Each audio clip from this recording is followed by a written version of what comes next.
Inshuti bakunzi ba Huguka Official ndabasuhuje mwese mwiriwe neza, abandi muraho, abandi mwaramutse, abandi murakomeye bitewe n'aho uherereye. Uyu ni wa mwanya rero twahariye kujya tuganira ku mirimo Imana yagiye idukorera, yagiye ibana natwe mu buryo butandukanye, kuko buriya buri wese afite ibintu yahamya. Yenda bamwe turi inkwakuzi mu kuvuga officially cyangwa openly, abantu baragira hari abantu babyimenyera. Hari n'umuntu ubwira ngo se wowe ntacyo ushima cyangwa se nta buhamya ufite, akavuga ati oya, ntago amashimwe aruzura, ntago igihe kiragera. Ariko buri munsi wose buriya ufite ikintu washimira Imana, buri munsi buriya hari ikintu wabwira Imana, ko urumva twebwe dutegereza imirimo ihambaye, reka mbyite gutyo, igaragarira amaso y'abantu. No kuba uriho ni umurimo ukomeye, ubwawe ugaragaza imirimo y'Imana, ubwawe ugaragaza ubuhangange bw'Isumba byose. Ikindi nanone, imirimo y'Imana yerekanirwa muri twe. Bibiliya yo mu Baroma ngo n'imirimo y'Imana igaragarira mu byo yaremye. Ukibona icyatsi kivuka kigakura kigafana cyangwa se bagita ngo icyara kigahonga kikazagera ubwo cyuma, ubundi ukabona igishyimbo uragiteye kirazanye gondoro, kirigondoye, kirakuze, kirasaruwe. Ibi byose ni imirimo y'Imana. Iyo inyoni ubona ziguruka ukabona ziragenda mu kirere, ejo abantu ukabona barahagurutse mu rugendo bagiye mu modoka utamenya uko yakozwe, cyose ubona ubudahangarwa n'ubuhangange bw'Imana.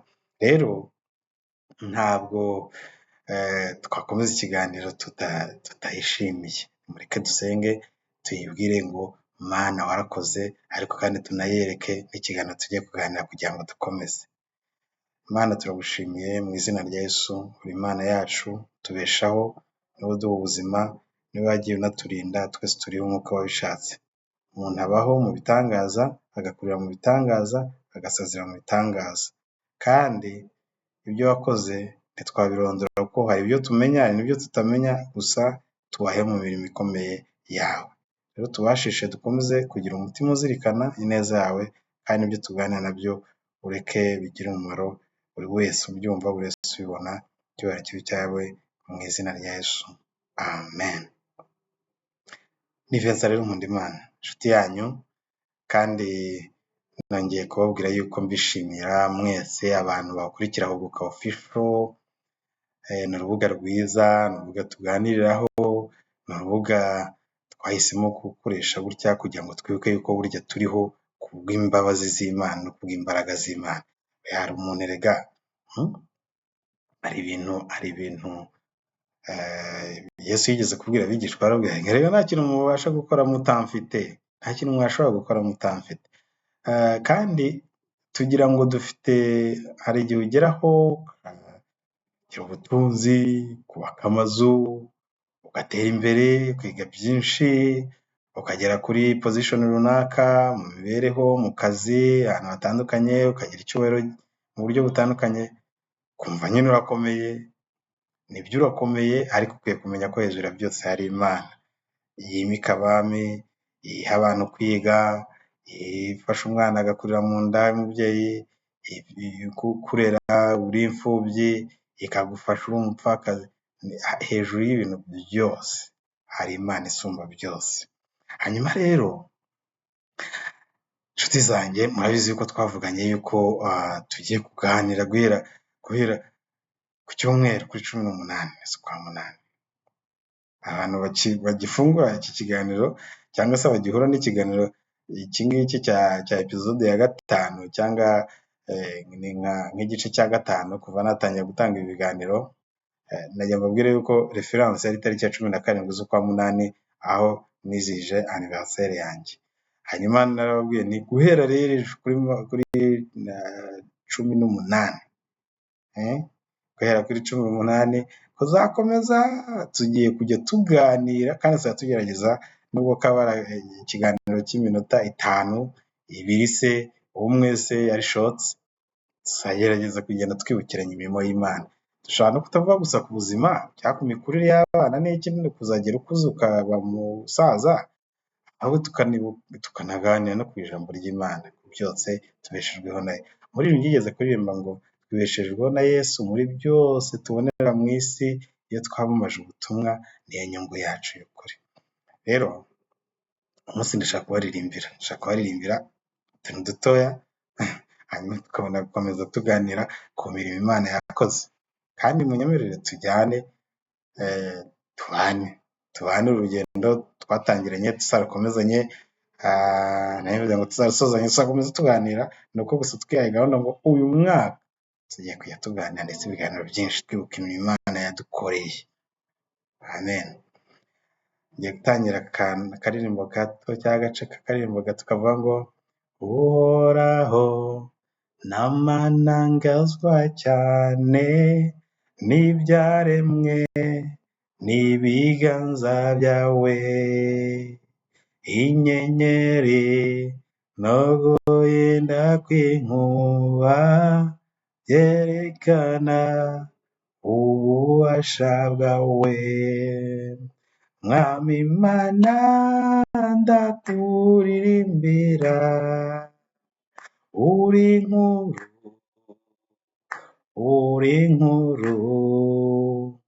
Mwami Mana ndakuririmbira, uri nkuru.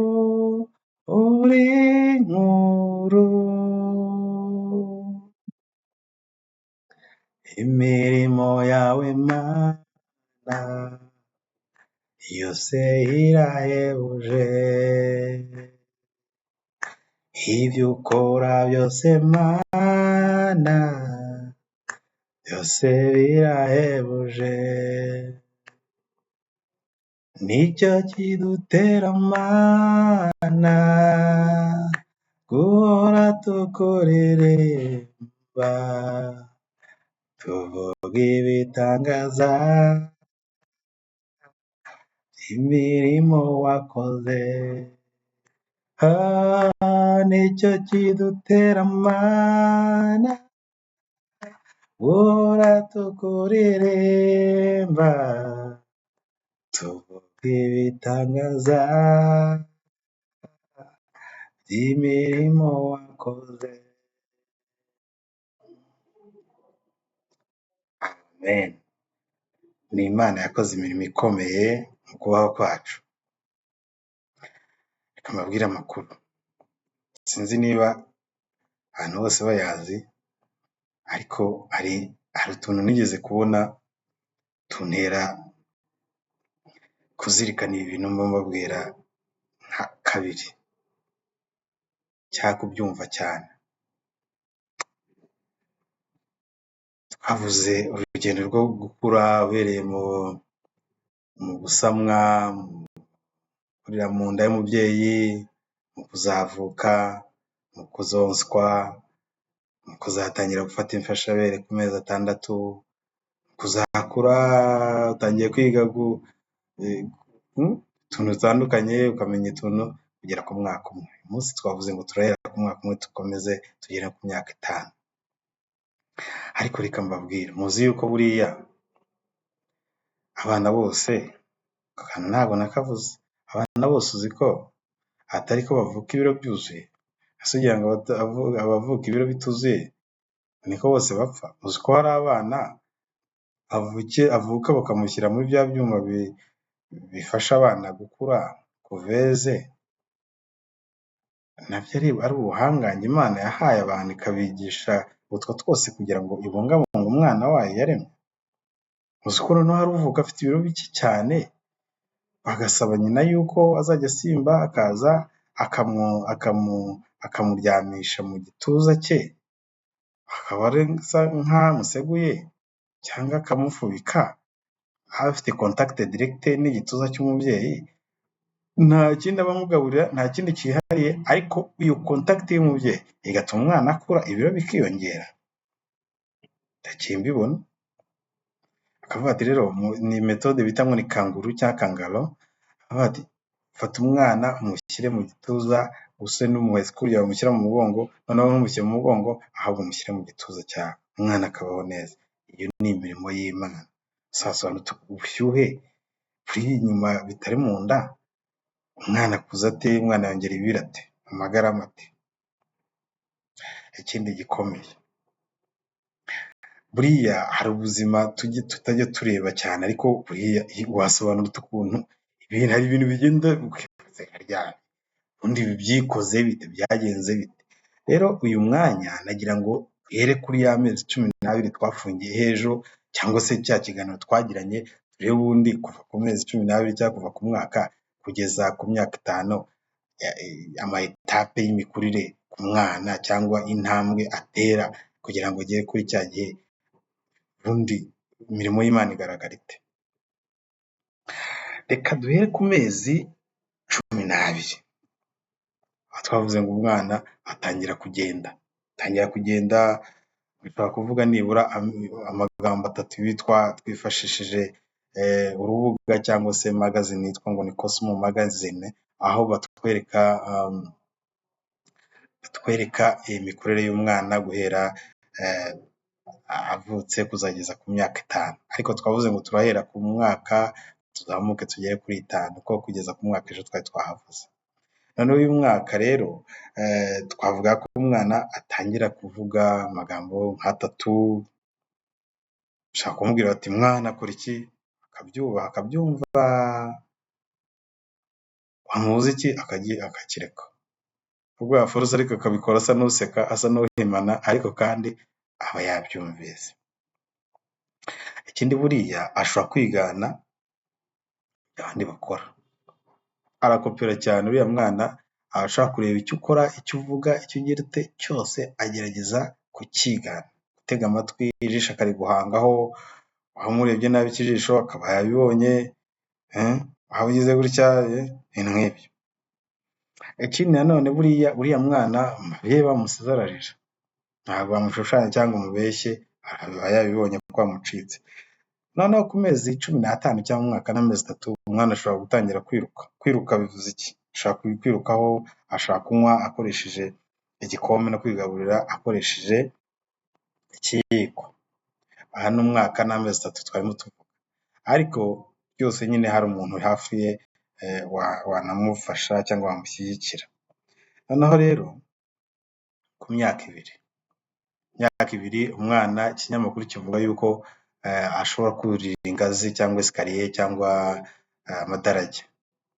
Uyu mwana arimo arakura rwose, ashobora gusimbuka, ashobora gukora interuro y'amagambo 2 no kwikuramo imyenda. Kwikuramo imyenda bivuze kumwambika. Abana barwana biyambura, hari igihe bambika umwana ukabona wapi ntashaka kuguma muri iyo myenda, cyangwa se ukabona arisohokeye mu mvura yanyagirwa, nta kibazo aridumbaguza cyangwa arigaragura mu byondo, ari mu bizibu, ugasanga abantu bararwana no kujya kumwambika udukweto, arakuramo arajugunya hariya, aragendesha ibirenge.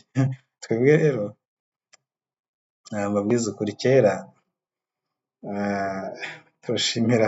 turashimira ubuyobozi bwiza budufasha. Buriya hari ukuntu kera ibintu by'inkweto nta n'ibyahabaga, twagendaga n'uturenge ukitumbaguza ukajya kwiga mu ishuri nta n'inkweto, ariko Imana yagiye iturinda, kuko hari ibyo bavuga ngo inzoka zinjira mu ruhu, hari ibitandukanye byakwangiza.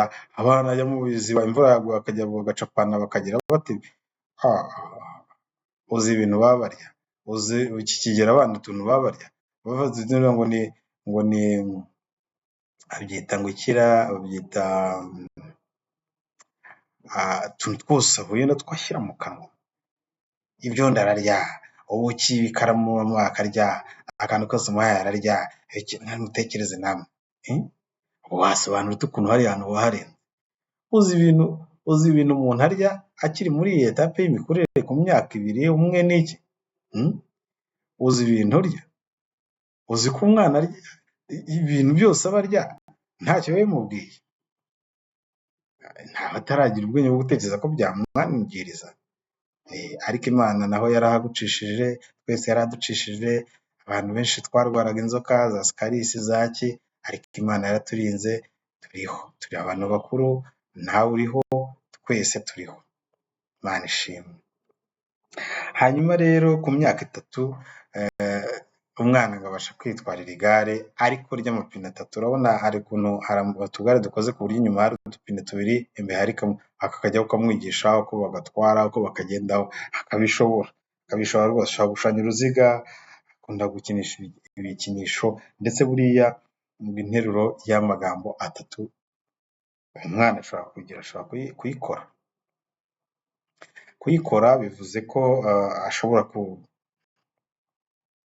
kubivuga, kuganira, ntabwo tuhise tuvuga ibyo kwandika, kuganira cyangwa se hanyuma ikindi nanone ashaka koza amenyo bakoresha uburoso bamufasha kwiborosa. Aba yaragiye agukopera. Buriya ni byiza ko twigisha abana kwikorera uturimo, utangira kumwigisha akiri muto. Ariko reka mbibutse ko kuri iyi myaka itatu ariho akenshi usanga n'abana babajyana mu mashuri y'incuke cyangwa nursery schools cyangwa maternelle.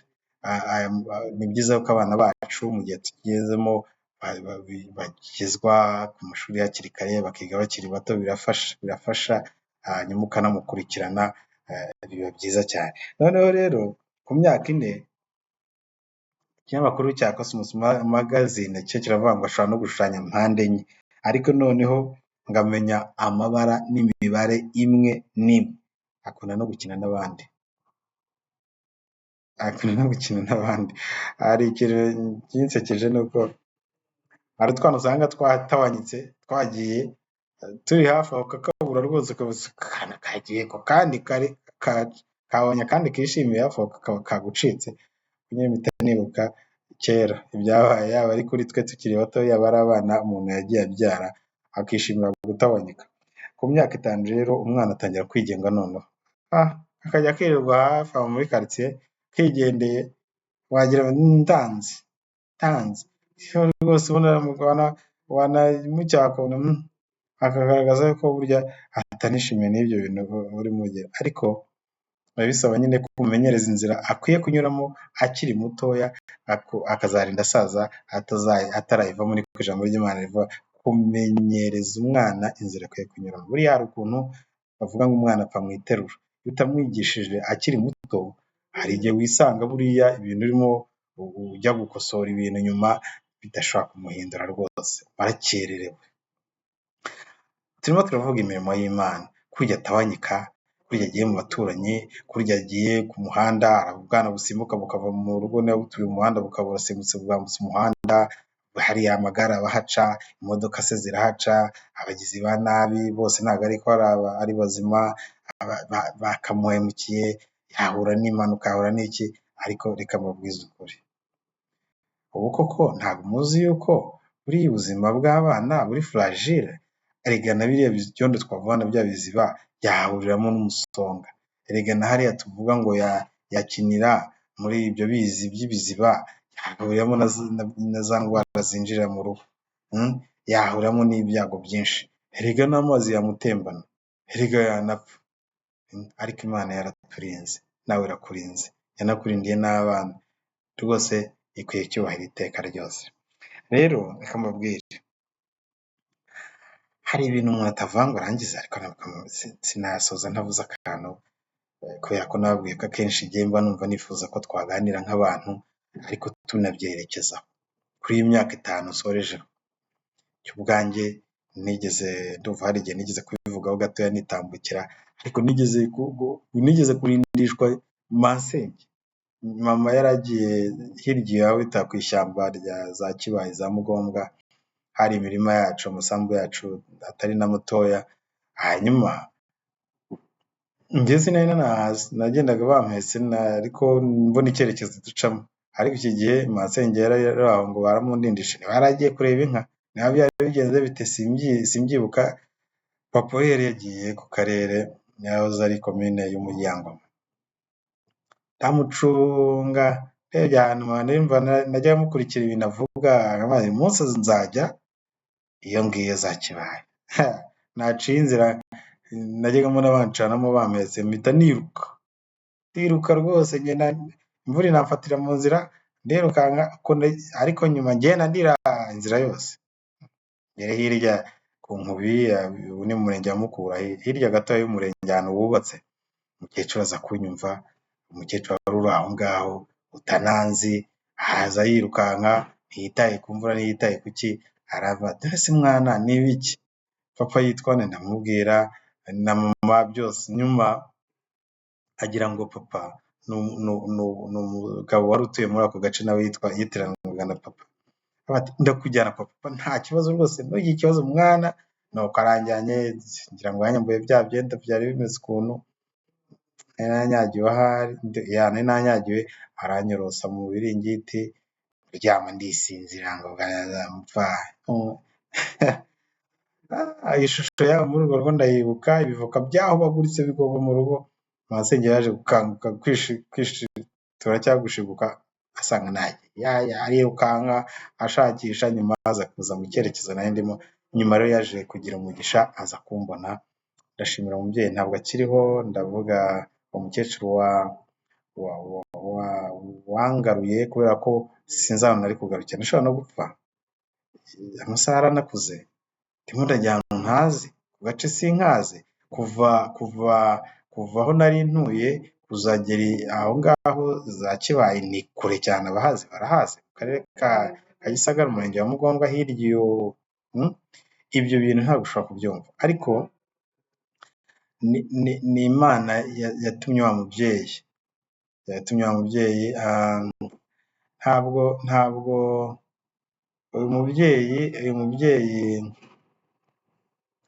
uyu mubyeyi we n'umuryango we barabishe muri jenoside yakorewe abatutsi, je regrette fort, we naravuze ngo abundi umuntu amaze kurema, amaze gufatika, agakwiye kugenda akamushimira ko yanyirije urupfu, abana bari muri iyo myaka bari expose ku rupfu, kuri danger yose, ariko aho ari aruhukire mu mahoro, ndamushimira cyane. Hanyuma rero amabwire yuko buriya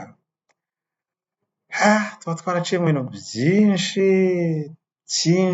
byinshi byagatumye buri wese ahantu ari avuga ati ariko hari ubundi naciye gute, ntabwo ari ababyeyi bacu batureze gusa batumye duca hariya, ntabwo ari papa, si mama, si uwo tuvuga indimwe, Imana yarinze abantu ari imfubyi, Imana yarinze abantu bakiri bato cyane, hari ababyeyi bataye bacyonka, babaho, barakura, ubu ni abagabo n'abagore, iyo ni imirimo Imana yakoze, ibyo ni ibintu udashobora gusobanura, ariko uyu munsi cyangwa uyu mwanya nagira mbabwire ngo buriya turiho kubw'imbabazi z'Imana. Reka rero ariko nanasabe tukarangiza tutanahuguranye, n'ujya ubona umwana umufate nk'uwawe, uvuga utari kare nk'uwanjye uri hano, uba uri muri leta, watawanyitse, urimo widumbaguza mu bizi bibi, mu migezi, mu byondo, uri muri risike, uri mu mateme, uri mu biki, kuki ntamufata? Hari uwanjye nakwishimira ko aguma hariya, uwo umuturanye nawe mufate, n'ubu utazi mwigisha. Ndabyibuka yuko nkiri umwana mutoya nigeze guca hagati y'umusore n'umukobwa biganirira, baca hagati, umukobwa nkubita urushyi, cyane ndakwigije guca hagati y'abantu biganira ari bakuru, ariko uhereye icyo gihe nkiri mutoya kugeza ubu ntabwo nshaka guca hagati y'abantu, nigishijwe n'umuntu utananzi wo ku ruhande nsanze biganira mu muhanda. Dufashanye abana tubarere neza kandi bizadufasha, Imana nayo izaguha umugisha, izakwitaho kandi izagushimira ko wafashije isi kurera abana. Hanyuma rero kandi nawe birumva, iyo ureze umwana, nyiri umwana ndavuga Imana yamuremye, nayo ntiyabura kukugira neza. Mwakoze. Ikiganiro numva nshaka ko tukiganira, ariko twibuka imirimo y'Imana, twibuka yuko turiho ariko mu buryo udashobora gusobanura, twakuze mu buryo twashobora no kuba tutakiriho, ariko Imana yakoze ibitangaza. Nawe nguhumurize rero, wowe ukiri umwana ushobora kumva iki kiganiro, abana basigaye baturusha no kujya kuri internet, mwana wiyiteho. Kwiyitaho mvuze umenye yuko ugomba kwitwararika, ukazaba umuntu mukuru nkatwe, ukazaba umuntu w'ingenzi, ukazagirira igihugu umumaro, ukazagirira ababyeyi umumaro. Niba udafite n'ababyeyi, Imana izakurera, izagufasha, ariko nawe iyiteho, ambara, kwishimira kuba utambaye, genda rwose uri umuntu wumva yuko uzakura, ukaba umuntu w'igihangange, ushaka kuzaba perezida, ushaka kuzaba meya, ushaka kuzaba mwarimu, ushaka kuzaba umuganga. Umva, abana bose ndabimvita kwiyaturiraho inzozi nziza, kuzaba abantu bakomeye, hanyuma rwose ugende wumva uzaba umuntu ukaze, umuntu w'igitangaza, umuntu w'ingenzi. Ariko n'ababyeyi tubasabe nyabuna abana banyu nimubaturireho ibintu byiza, mwikubumva ngo iki ngiki ngo ntacyo kizimarira, ngo iki ngiki ngo iki. Hari ibyo njya numva abantu babwira n'abo bana babatuka, babakubita. Kuko turere abana bacu neza. Murakoze. Ntawazabirangiza, ariko ikiganiro cy'uyu munsi reka tugisorezereza aha, ahubwo tuzirikane yuko buriya kuba turiho, kuba tugihumeka byaciye mu nzira nyinshi, ariko Imana yabigizemo uruhare. Turashimira abantu bose yagiye ikoresha tukaba turiho, tukaba turi ab'ingenzi, tukaba turi abanyamumaro. Nawe kandi ube umunyamumaro, izagushimira ibyo. Imana ibahe umugisha. Reka dusenge. Mana, turagushimiye, ni wowe Mana yacu, ni wowe watureze, ni wowe wadukurije, kandi abo wagiye ukoresha bose ubahe umugisha, kandi natwe uduhe kuba umumaro muri iki gihe, mu izina rya Yesu, amen. Imana ibahe umugisha. Rero tuzasubira.